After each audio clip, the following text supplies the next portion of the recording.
It had only been a few days, just a few days since Peter had stammered out those words that the rest of us hardly even dared think, much less say, "You, Jesus, are the Messiah."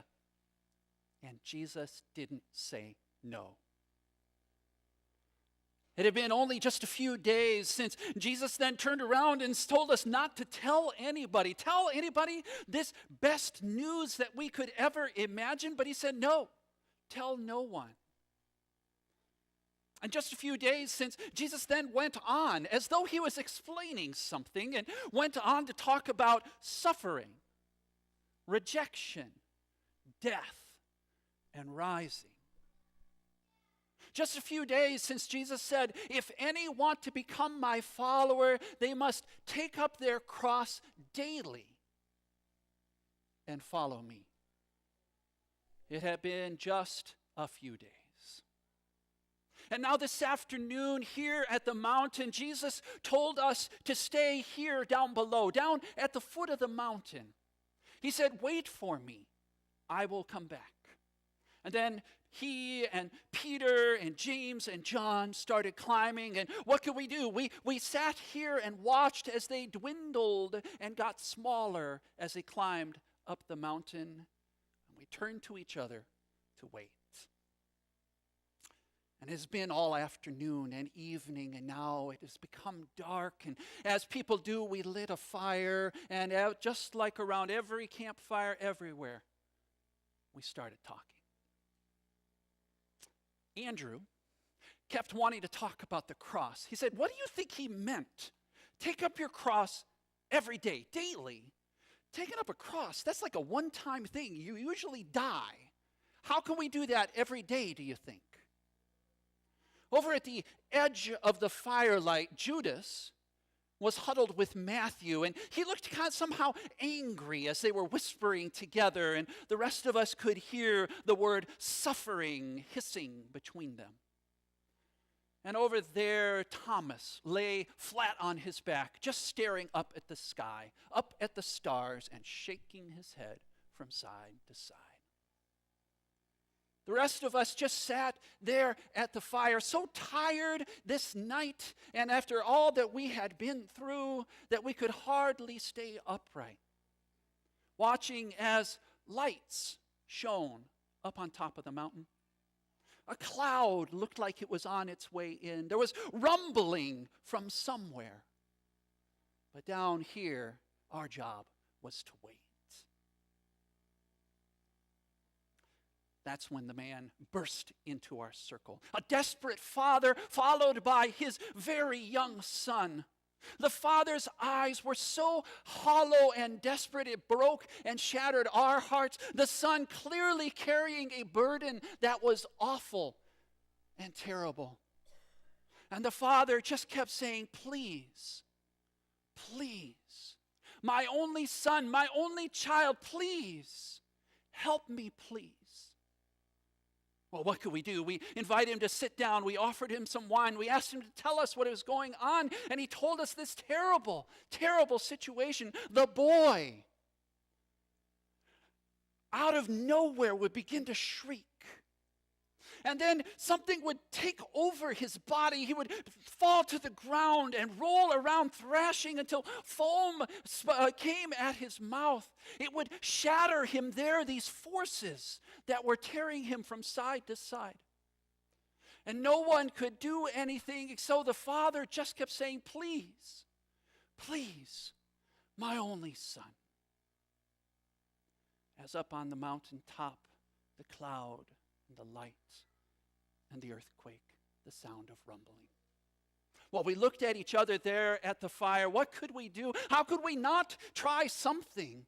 We'd watch Jesus heal dozens of times, hundreds of times. We had seen this work. We looked at each other and thought we must do something. And so, yes, we said, we'll help. We worked all night. We tried everything we could think of. We wrapped him in blankets. We offered him water. We held him tight. We did everything we could, and every time we thought things were better, something would take him. he'd fall to the ground, shattering him there as these forces pulled him side to side. Up on the mountaintop, the lights and the cloud and the rumbling, but down here, without Jesus, we could do nothing. When morning came, pale and exhausted, a shout went up from the crowd around. As they surged up the mountain to meet the four figures that were coming down. And in the midst of them was that desperate father shouting, jostling, yelling, saying, please, please, trying to get to Jesus. Jesus heard him and said, bring the boy to me. And we raised our heads, but it was all the same. Those terrible forces taking that little boy. And Jesus just said, no. Jesus just said, enough. And the boy lay there on the ground. And then Jesus turned to us. And he looked at us and he said, you're still not trusting me. You're still not trusting yourselves to me.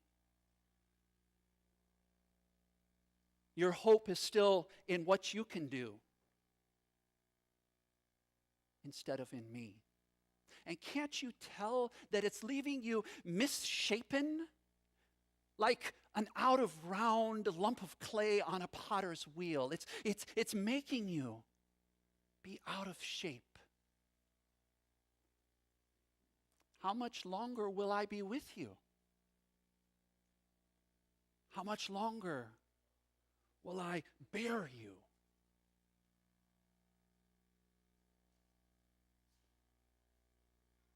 It was much later that we realized that Jesus all along had been answering those questions. That the answer is that Jesus always comes down. Whether from the mountaintop where he's being transmogrified and allowing himself to be seen, or from the cross, Jesus always comes down into the ordinary life where we struggle to believe and to serve. Jesus always comes down. And Jesus answered his own question, how long will I be with you? Jesus told us, to the end of the age, to the end of the world. The gift of my Spirit breathed upon you. I will be with you always.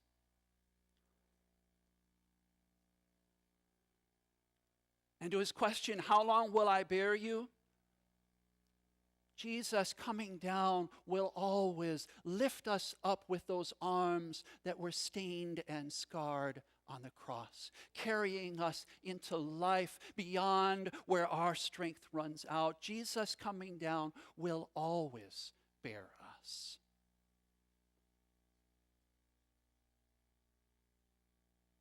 On our own, we can do nothing. But with Jesus with us, we can do all things. Jesus always comes down. And all were amazed at the glory and power of God.